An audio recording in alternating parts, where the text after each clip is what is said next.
YouTube channel भक्ति सरिता पर उपस्थित सभी श्रोताओं और सभी सब्सक्राइब बंधुओं का एवं सभी भक्तों का एक बार फिर से हार्दिक स्वागत एवं अभिनंदन है। तो आज की इस वीडियो में हम आपको बताएंगे कि कंस देवकी के 6 पुत्रों का पिता कैसे था और कंस ने देवकी के 6 पुत्रों को क्यों मारा था, वे पूर्व जन्म में कौन थे, उन्होंने ऐसा क्या कर्म किया था जिसके कारण उन्हें कंस जैसे दुष्ट के हाथों मरना पड़ा।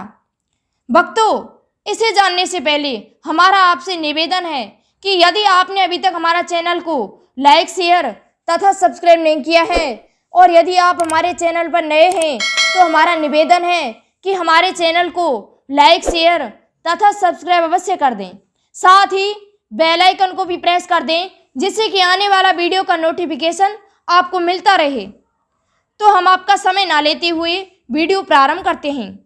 एक समय की बात है कि महाराज वेदव्यास महाराज जन्मेजय के दरबार में पधारते हैं और किसी शास्त्र की चर्चा में दोनों संलग्न हो जाते हैं।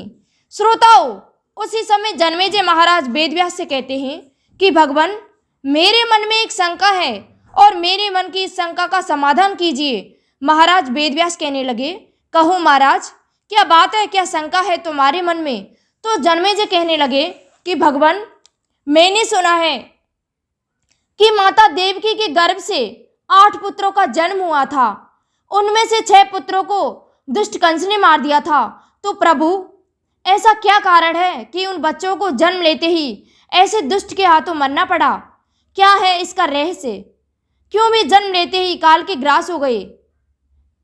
क्या वे देवता थे या कोई और कारण है? तो उनकी मृत्यु के लिए स्वयं देवर्षि नारद ने भी कंस को प्रेरणा दी थी, जबकि देवर्षि नारद तो हमेशा देवताओं का भला करते हैं। तो इस अपराध के लिए उन्होंने कंस को क्यों उकसाया? जबकि आपको तो ये ज्ञात होगा कि जो देवकी के गर्भ से पहला पुत्र पैदा हुआ था उसे तो उन्होंने वापस लौटा दिया था और उसने ये कहा था कि मेरे मारने वाला तो देवकी के गर्भ से 8वां पुत्र पैदा होगा, मुझे इस पुत्र से कोई लेना देना नहीं है। तो हे वासुदेव, तुम इस पुत्र को ले जाइए और आराम से पालिए। परंतु जब नारद ने ये देखा तो नारद स्वयं कंस की सभा में उपस्थित हुए और कंस को उकसाया कि आप भी एक पुत्र को जीवित ना छोड़ें। तो हे भगवान, ऐसा क्या कारण था कि देवर्षि नारद ने स्वयं कंस को उकसाया था, जबकि नारद का जैसा देवहितकारी इस संसार में कोई दूसरा नहीं है? तो ये बात सुनकर के भगवान वेदव्यास कहने लगे, हे राजन, आपने सत्य कहा कि देवर्षि नारद जैसे महान मुनि देवताओं के कार्यों में हमेशा संलग्न रहते हैं, उनके हितकारी हैं। परंतु आप ध्यान से सुनिए कि वे 6 बालक तो देवकी के गर्भ से पैदा हुए थे, उनको एक श्राप था, वे शापित देवता थे और उस शाप के कारण उनकी मृत्यु निश्चित थी। तो जन्मेजय कहने लगे, भगवान, मुझे बताइए कि वे कौन देवता थे और किस कारण से उनकी मृत्यु हो गई थी और किसका शाप था उन्हें? तो भगवान वेदव्यास कहने लगे कि जन्मेजय, स्वयं मनवंतर की बात है और उस मनवंतर में ये 6 बालक सटगर्भ नामक देवता थे और इनका जन्म मरीचि के यहाँ हुआ था। मरीचि की पत्नी थी उर्डा और उर्डा नामक पत्नी के गर्भ से इन 6 देवताओं का जन्म हुआ था। ये बड़े प्रकांड विद्वान थे और ईश्वर भक्त और धर्मपरायण थे। एक समय की बात है, किसी सभा में ये परमपिता ब्रह्मदेव को देख करके हंस गए थे। तो परमपिता ब्रह्मा ने क्रोधित होकर के इन्हें श्राप दे दिया कि दुष्ट बालकों, तुम इस लोक में रहने योग्य नहीं हो, इसलिए तुम दैत्य हो जाओ।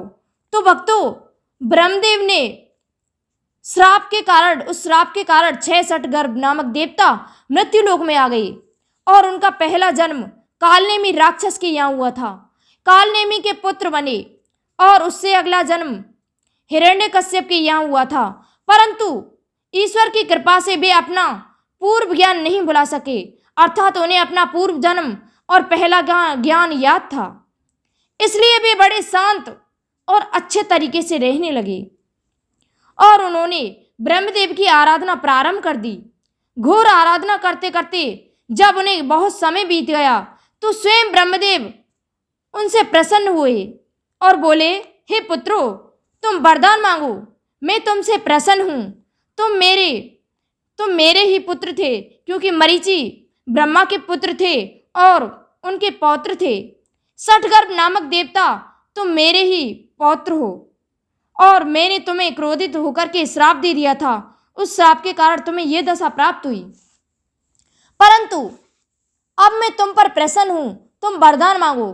तो 6 बालक वरदान मांगते हैं कि इस सृष्टि में नाग, देवता, यक्ष, गंधर्व, राक्षस कोई हमारा वध न कर सके। तो इस पर ब्रह्मदेव ने उन्हें तथास्तु कह दिया और ब्रह्मदेव चले जाते हैं ब्रह्मलोक को।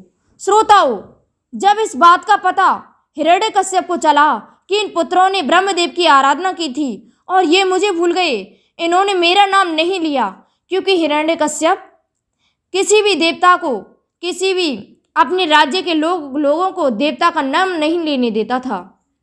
तो इसलिए हिरण्यकश्यप इन पर बहुत क्रोधित हुए और उनसे कहने लगे कि हे दुष्टों, तुम मुझे भूल गए हो, इसलिए मैं तुम्हें श्राप देता हूँ कि तुम्हारा बल पौरुष, ये तपस्या व्यर्थ चली जाएगी और तुम इसी समय पाताल लोक में चले जाओ और पाताल लोक में अनंत काल तक सोते रहोगे। और जब तुम्हारा ये शरीर छूटेगा तो तुम्हें बारी बारी से देवकी के घर से जन्म लेना पड़ेगा, माता देवकी के गर्भ से जन्म लेना पड़ेगा। जी हाँ श्रोताओं, ये हिरण्यकश्यप ने षठगर्भ नामक दैत्यों को श्राप दिया था और जो तुम्हारे पूर्व पिता कालनेमी थे उस समय कंस के रूप में अवतरित होंगे और तुम अपने पिता कालनेमी के हाथों से मृत्यु को प्राप्त होगे। अर्थात तुम्हारा ये जो पिता कालनेमी है, इसी द्वारा तुम मार दिए जाओगे। तो श्रोताओं, इसी तरीके से हिरण्यकश्यप के श्राप के कारण वो 6 षठगर्भ नामक देवता राक्षस थे, पहले पाताल लोक में चले जाते हैं और पाताल लोक में निद्रा के बस में आकर अनंत काल तक सोते रहते हैं। जब द्वापर युग आता है तो उस द्वापर युग में वो 6 षठगर्भ नामक दैत्य बारी बारी से माता देवकी के गर्भ से जन्म लेते हैं और अपने ही पिता कालनेमी के यानी कंस के हाथों मारे जाते हैं। कालनेमी ने अब अवतार धारण किया था कंस के रूप में। माता देवकी के उदर से जन्म लेने के कारण वे मोक्ष को प्राप्त हो जाते हैं। तो इस तरीके से हे राजन, वो 6 षठगर्भ नामक देवता अपनी देव योनि को प्राप्त हो गए, वो देव योनि में चले गए। और यही था कि नारद मुनि ने कंस को भड़काया था, क्योंकि देवर्षि नारद देवताओं का भला चाहते थे और नारद ये जानते थे कि ये 6 बालक देवता हैं, इसलिए ये इस लोक में नहीं रह सकते।